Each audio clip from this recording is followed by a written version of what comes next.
Mbi përzgjedhjen e kandidatëve për deputet si nga mazhoranca, por edhe nga koalicioni qeveritar, do të kemë në një lidhje analistin Amil Lapardaja. Përshëndetje zoti Lapardaja.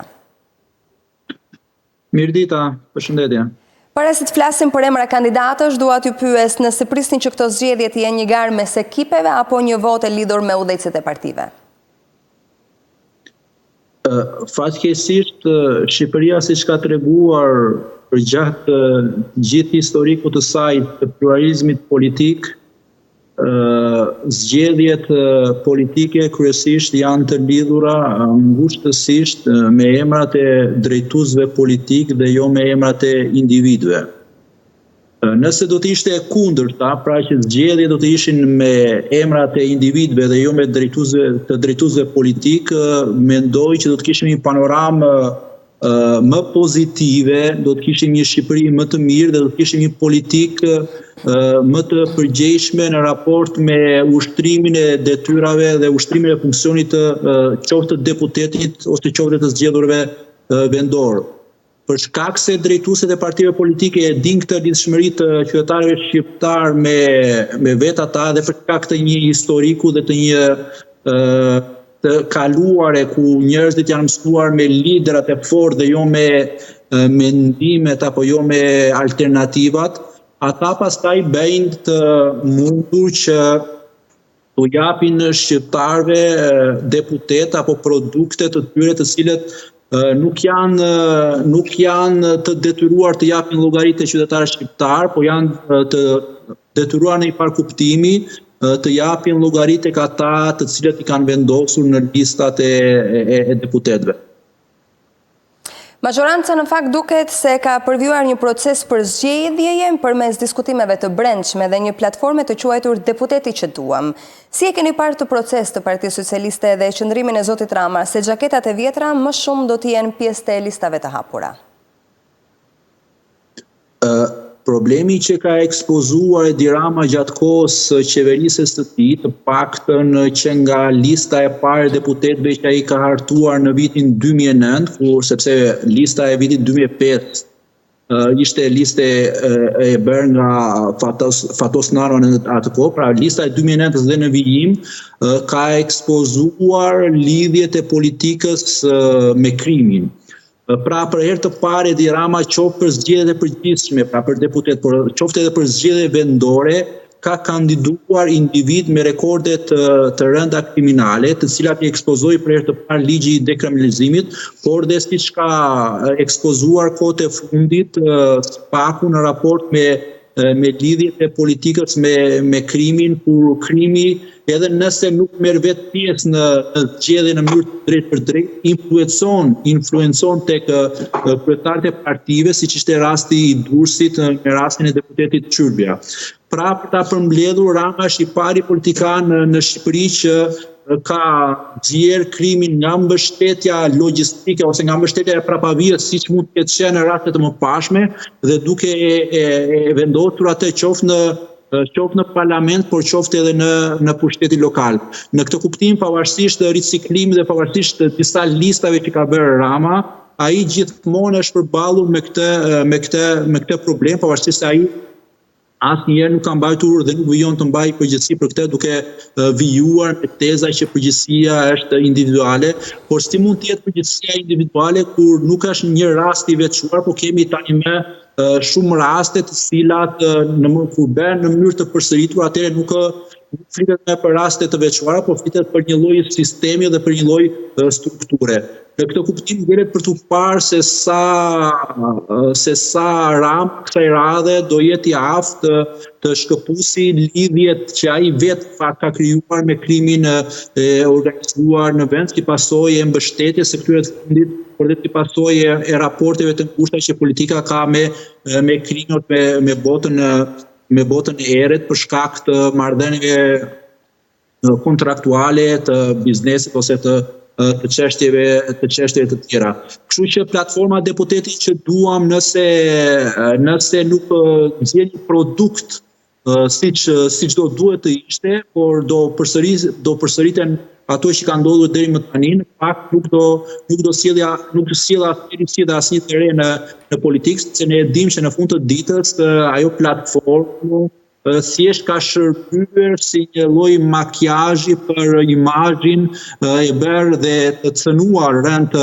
të kryeministit Rama gjatë kësaj periudhe, për shkak të aferave të mëdha korruptive, por dhe për shkak të evidentimit të lidhjeve të politikës me krimin.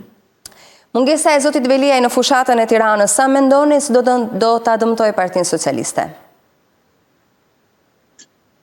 Mungesa e Erion Veliaj dhe përballja e tij me drejtësinë sigurisht do të ketë impaktin e saj në raport me një elektorat i cili është elektorat i pavendosur, elektorat gri, por dhe një elektorat i cili shpreson dhe gjykon tek një politikë e cila jo vetëm që i shërben qytetarëve, por një politikë e cila nuk e thyen besimin e qytetarëve shqiptar. Fatkeqësisht Erion Veliaj e tregoi edhe pse ai pretendonte ose koha e solli atë nga shoqëria civile, nga një politikë që do duhet të ishte e përgjegjshme dhe një politikë e cila do duhet të jepte një model ndryshe, e vërteta tregoi që Erion Veliaj ishte një politikë e cila jo vetëm që nuk solli asnjë gjë të re, por një politikë e cila nuk pati asnjë lloj ndryshimi nga klasa e vjetër politike, përkundrazi ai thelloi korrupsionin duke ngritur një sistem korruptiv, qoftë sistemi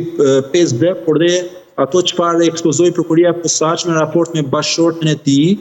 gjë që në fakt nuk e kishte bërë çuditërisht asnjë kryetar bashkie i mëparshëm, që parat publike të taksapaguesve shqiptar, në rastin konkret të taksapaguesve të Tiranës, të jepen nëpërmjet mënyra të ndryshme tek bashkëshortja e kryetarit të Bashkisë së Tiranës, e cila është një shkelje e hapur e besimit të publikut. Kështu që për një elektorat i cili vlerëson nëse drejtësia dhe ndershmëria, por dhe shërbimi korrekt ndaj publikut duhet t'i detyroj politikanët shqiptar për të qenë më të përgjegjshëm, sigurisht ky është një lloj çlirimi. Për pjesën e militantëve pastaj të partisë në pushtet, sigurisht që një Erion Veliaj bie, qindra të tjerë do ngrihen, siç është ajo shpreha e urtë popullore. E kuptoj, nga ana tjetër, Partia Demokratike ndoqi një model tjetër, atë të primareve. I përmbushi pritshmërit ky proces dhe çfarë fitoi Partia Demokratike nga kjo garë e brendshme që zhvilloi?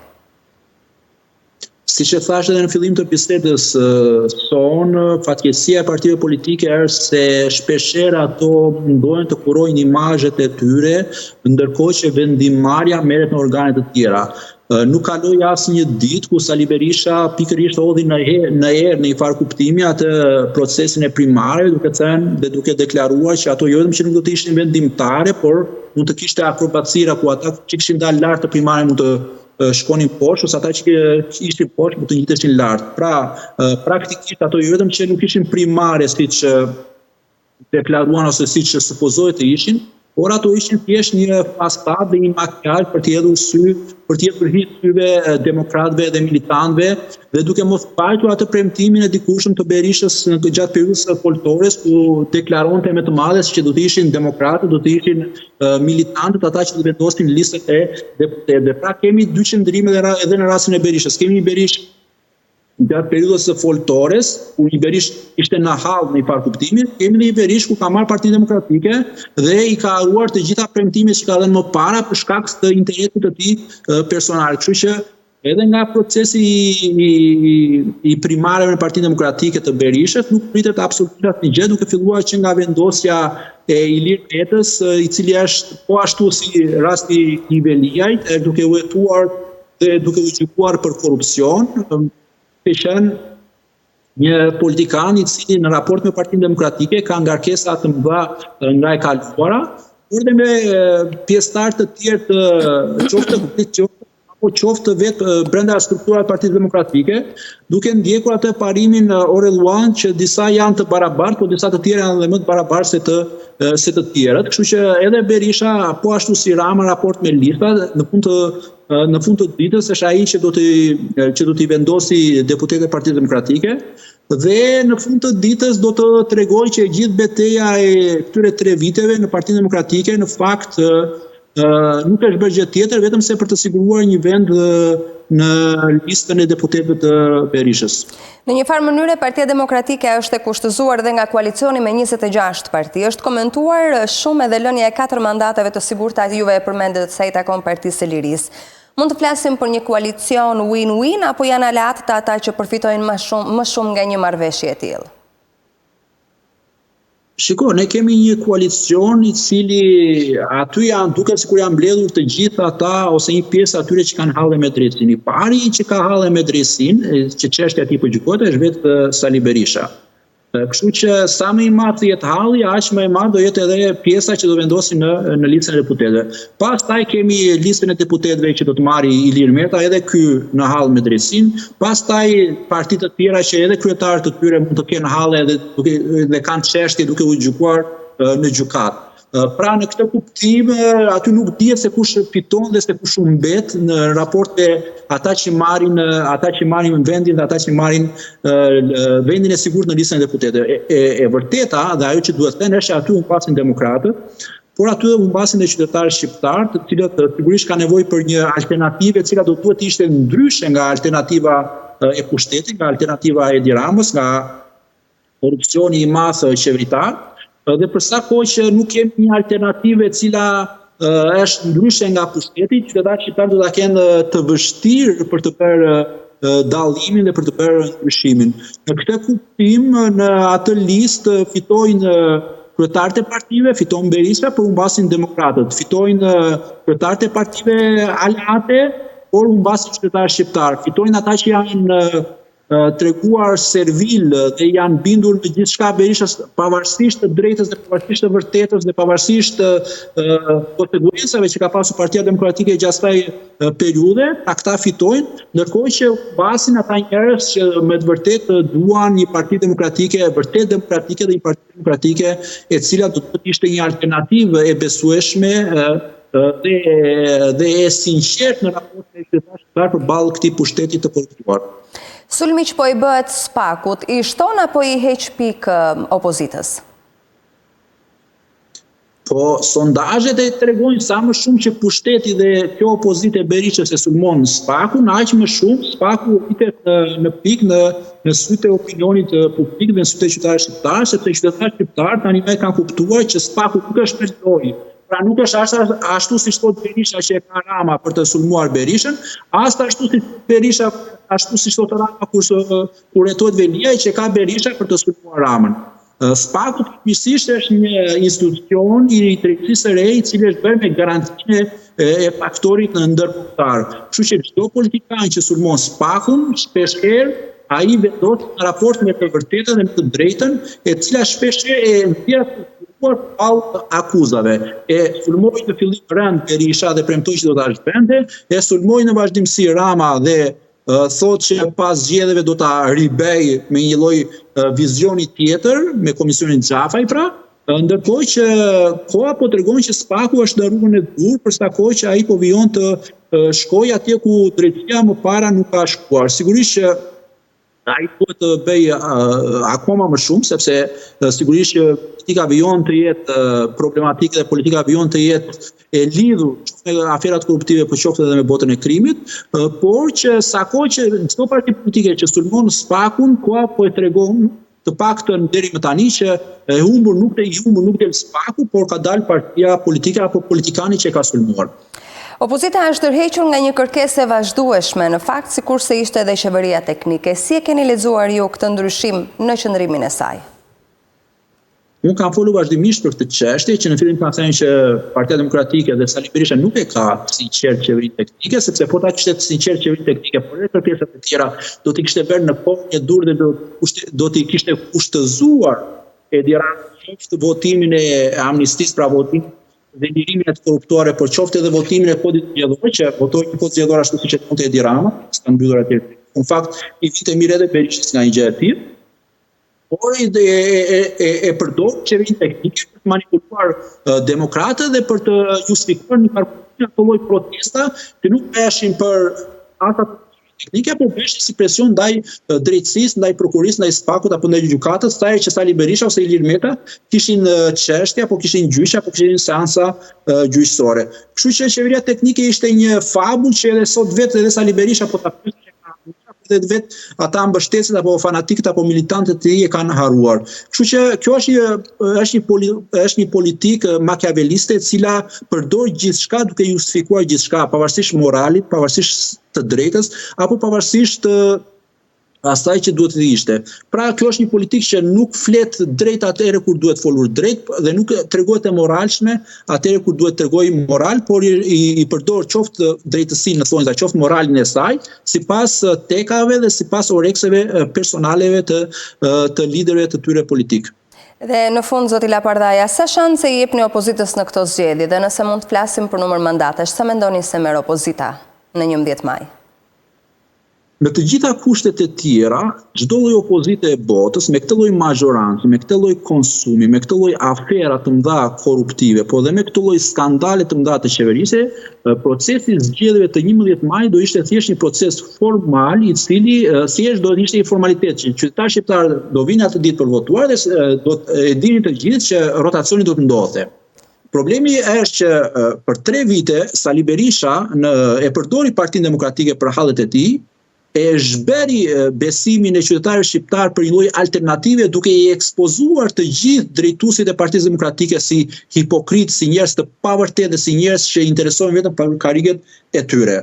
Për shkak të deklaratave të tyre, çfarë kishin deklaruar më parë ata e mohuan më pas. Kështu që këta lloj politikan nuk ofrojnë asnjë lloj garancie. Pavarësisht saj, unë mendoj që Shqipëria ka nevojë për një lloj rotacioni politik, por jo për një lloj riciklimi. Apo që kemi riciklim të liderëve të vjetër të politikës shqiptare, edhe sikur të ndodhi rotacioni, ai nuk do të ofrojë ndonjë ndryshim të qëndrueshëm dhe ndonjë ndryshim cilësor. Në këto kushte do duhej një lloj ndryshimi i cili shkon përtej emrave të Berishës dhe përtej emrave të Metës, një lloj ndryshimi i cili siguron një lloj vazhdimësie dhe një lloj mbështetje të drejtësisë, por dhe një lloj ndryshimi i cili do të sillte vërtet qytetarët shqiptar atë që ata duan. Pra ne deri më sot kemi një lloj opozite, kjo që është po themi formacioni më i madh opozitar sot, një lloj opozite që nuk premton asnjë gjë qytetarëve shqiptar përveç se do të shkrijë SPAK-un dhe do të zhbej drejtësinë për shkak të halleve të liderëve dhe të drejtuesve të tyre. Pra ne do duhet të kishim një lloj opozite tjetër, një lloj opozite që nuk ka hallet e drejtuesve të saj, por një lloj opozite që ka të qytetarë shqiptar. Nëse qytetarët shqiptar do dinë ta bëjnë këtë lloj ndryshimi, sigurisht që rotacioni politik është një domosdoshmëri, një lloj domosdoshmërie qoftë për çlirimin e politikës shqiptare, por qoftë për çlirimin e ekonomisë apo qoftë për çlirimin e të gjithë sektoreve jetike në vend, të cilat sigurisht nga një majorancë e gjatë në pushtet, ato kanë ecur jo vetëm mbrapa, por janë krijuar monopole, janë krijuar oligarki të ndryshme, gjë që e ka çuar lekun dhe ekonominë vetëm tek një grush njerëzish, duke pasuruar një grush të vogël njerëzish në dëm të shumicës shoqërisë shqiptare. Unë ju falenderoj zoti Lapardaja që ishit me ne. Kënaqësi.